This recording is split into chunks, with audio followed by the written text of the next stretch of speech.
je v kľude, pohode, spokojný, keď mi sedí na ramene, tak mi takto brnčí. Je taká pokazená mačka, že?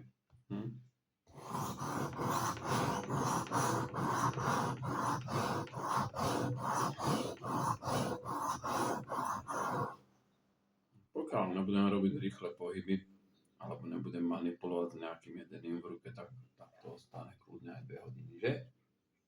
Že, kamarát? Čo je toto?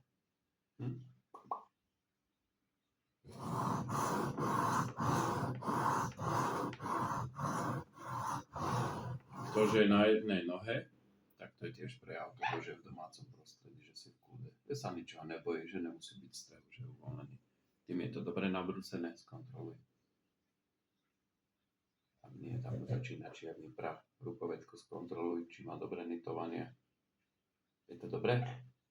Je to dobré, že? Ten tvoj čierny jazyček srandovný.